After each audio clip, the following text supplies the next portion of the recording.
guys, so it is an absolutely very sad day for the vlog today. You know, it's day number 2 and guess what? It's effing raining. But you know, weirdly enough though, I actually have a really big smile on my face. I think I'm really trying to be more mindful of having a positive attitude despite what happens on a on a trip.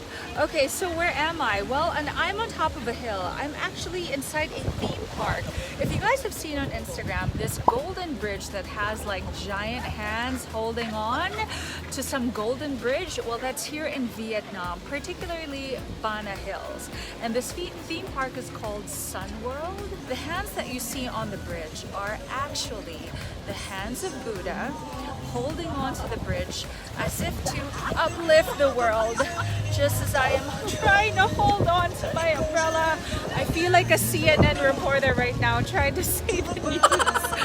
Holy crap. I'm wearing the most summery dress, and you know what guys? Paninindigan ko talaga siya, wala akong pakialam. Holy crap, okay. So how did we get here? Okay, there is a cable car. It's actually quite a long ride. It's 15 minutes from the base all the way to the top. And if you travel by car, it actually takes a month and a half. It actually takes an hour and a half to get to the top. There's several cable cars, so you can see it from afar. Even if it's foggy, I think you guys can see the view, right? The view was just really beautiful. Even if it was foggy, it was also a mix of clouds. It's actually a bit chilly right now, and you're hearing like this really cheesy music in the background. It's like Pusa! Holy cow! Okay.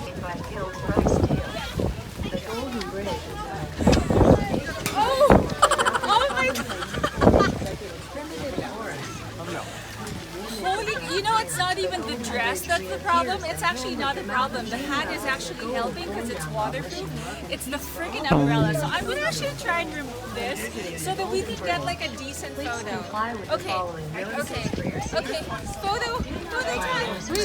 Okay, wait.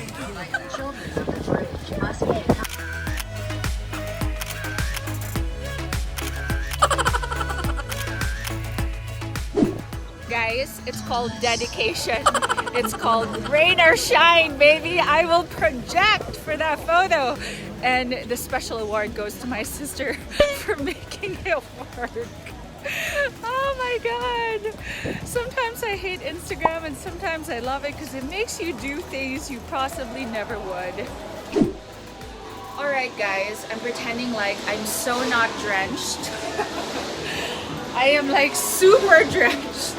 But thank God for my summer hat, my face isn't. But anyway, it was only supposed to be a shower for today, so, but it decided to be like a full-on rainstorm. So anyway, after the Golden Bridge, because this is a theme park, you know, there's a lot of games for kids too, and even for grown-ups. So right now we're riding another cable car that takes you higher to another level, and that's where all the arcade is. We're gonna skip that. We're not gonna do that today. Although there's another area here that we're going to go to, and it's called the French Village, right? The French Village. It's kind of like, you know, when you go to Disneyland, there's your Epcot Center, or when you go to Dubai, there's the Global Village. You know, it's like theme park. What else can I say? So I don't know, we're hoping that as we get higher it'll stop raining. I don't know, because apparently our tour guide said that sometimes when you come here it may be raining at the base, but when you get to the top it actually isn't raining. So we're still hoping for good weather. And thank God for this summer hat because it is plastic and it's waterproof and it's working.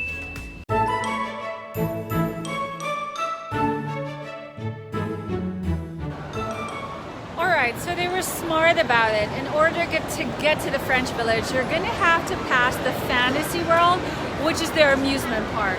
So, you know, just in case you change your mind, you know, it's actually nice because at least it's indoor. It's not like Disneyland where everything is pretty much outdoor. So even if it's raining, everybody can take refuge here and hopefully win some prizes.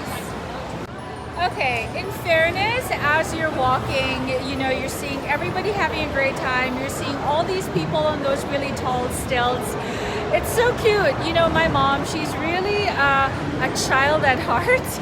Among all of us in the family, she's the one person who really loves these things. She has pictures with everything and everyone and every mascot in every chair. You know, in a way, maybe that's where I get it from. Like there's this guy who's like headless. She had a photo with him too. Oh, he took my hat! Okay, give me back my hat. Oh, now she has my hat. Selfie with me. Okay, put it back. Put it back. Thank you so much. Okay, that's not my best look.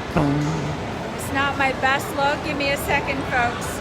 Seriously, this OOTD life.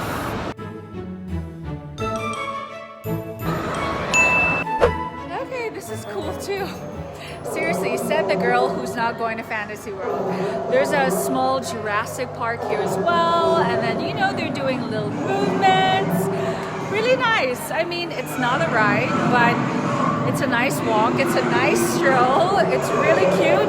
And speaking of dinosaurs, you guys, if you're into that and you guys want to see a giant Jurassic Park kind of world, check out my Pattaya vlog. So one of the top things to do in Pattaya or Pattaya, Thailand, is to go to Nong Nuch. I think it's called Nong Nuch Park. It's this breathtaking, vast garden, privately owned garden, and you've got it has its own Jurassic World. Okay, now speaking of other vlogs, you know, since I am in Vietnam, do check out the top 10 foods in Hanoi that you guys can see. I show you guys from street food all the way to like luxury food, so I hope you guys can check that out. This is the French Village.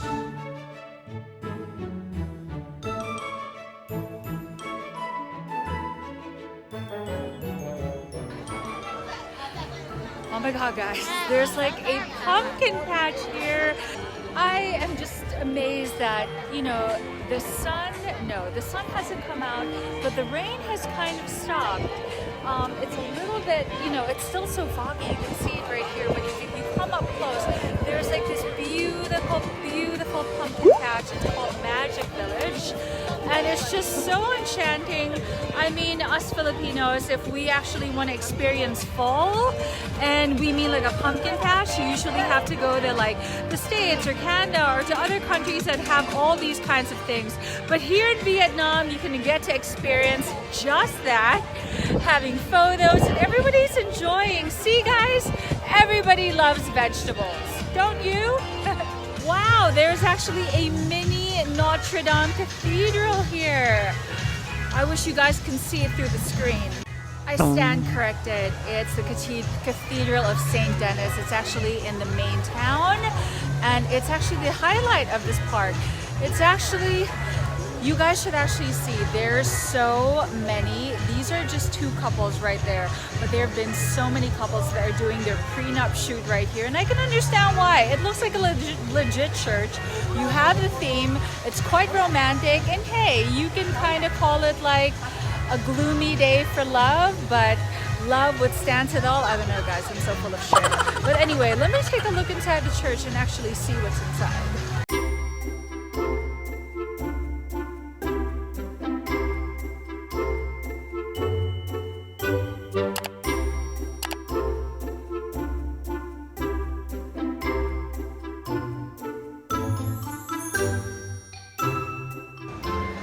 It's not every day that you see a church in a theme park. It's quite beautiful actually. And I would show you, but my mom's actually praying at the altar. But anyway, there's like several couples that have moved indoors. Just take a look at that one. Just to, you know, make their prenup photos work, make it work out. But anyway, that is the beautiful altar. So nice. And yeah, why not offer a prayer too?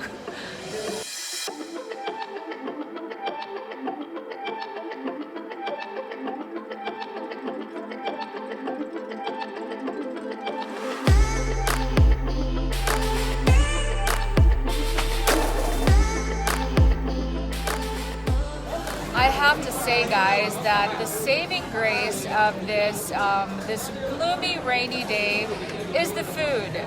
Because take a look at this place. It is big. The selection of the food is quite impressive. There's Korean, Chinese, Japanese, international, and more importantly, they have one area just for Vietnamese food. And there's even a grilling station. There's even a steak station. There's beer, there's wine, so on and so forth. But anyway, I think I have to say, and anyone who's ever been here or been to other amusement parks in the world, that this will be the healthiest one they've ever been to. The amount of vegetables, the amount of protein, and just amount of just delicious food. You can find it right here. You would not actually think that this comes free with your ticket and that you're in an amusement park. Another thing that also impressed me is Vietnam Airlines, their domestic lounge. It wasn't even an international lounge, it was a domestic lounge. Also, the food was so fresh, pho, fresh spring rolls, a great selection of fruits. It may not have been like the fanciest in terms of, interiors and architectures, but at the end of the day, you have your business center, you have your really fast internet, and then there's great food. It's really spacious. So Vietnam so far has really impressed us. The weather, not so much, but the food, awesome.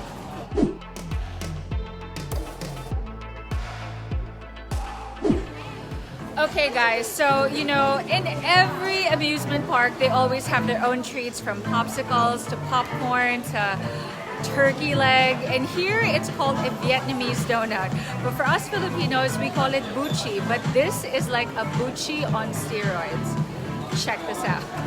It's actually really cute. It comes with a really nice cute stall. They're so big. It's made with sesame seeds, and then inside is green bean. I know it's hot, so let's give it a try. Oh.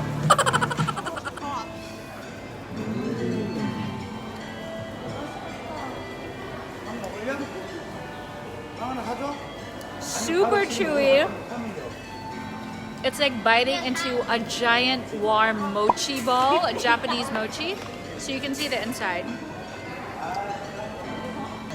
And did you know that they sell 1,000 a day just for one stall with these babies? Okay, the filling is actually not very sweet. Because in the Philippines, buchi, I think it has red bean, adzuki, and it's really sweet. It's sobra siyang matamis. But this actually isn't. It tastes more like a sweet potato. It's like kind of sweet, but not really. Wow.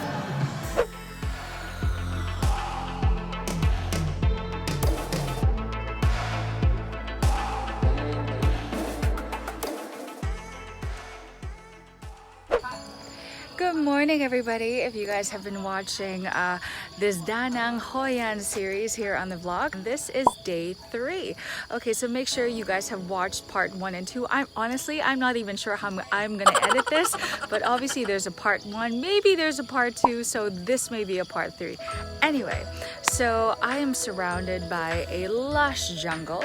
This is the My Son Valley. Now, My Son are 2 words, like my son, and Mi means beautiful and Son means mountain. And in fact, that is My Son Mountain right behind me. Okay, now this valley right here, if you guys have ever been to Angkor Wat, so Angkor Wat is, or even to Bagan in Myanmar. Now, in those places, it's surrounded by, you are just encapsulated by so many ancient temples. And here, that's exactly that. That's why it's a UNESCO World Heritage Site. And out of 71 temples, as you're going to see, there are only 5 left. Unfortunately, a lot of them were damaged during the Vietnam War. So before I hide under the shade, it's just not good lighting. Lighting is our friend. It's a bit of a walk. So once you get to the entrance, you're gonna have to take a bit of a walk all the way to the golf cart, so that it can also drive you about 2 kilometers to the trekking site. No cars allowed, no golf carts are out, so it's just all walking. So get ready with your umbrellas, your fans, your canes, your sticks. But take a look at this. It's such a beautiful, I'm gonna say gloomy day. As you can see, it's been raining the past days. It's been terrible. At the Golden Bridge, it was just nerve-wracking, but still, there was a, how do I say it? There was a silver lining to that. As we're moving along, it's actually a grateful day because, like I said, it's not raining yet because the storm is coming, I think, today, or it's leaving today, and the sun is not out either. Perfect weather to just stroll around. So I'm not really sure how far the temples are, but it's really big, this complex, this sanctuary. So it's called a Mison Sanctuary. So it's really nice to just go on a nature trail. There's like a couple of tourists that we see walking around. And at the same time, we're learning so much more about the history of Vietnam, more than just what you see in Ho Chi Minh or Saigon or in Hanoi.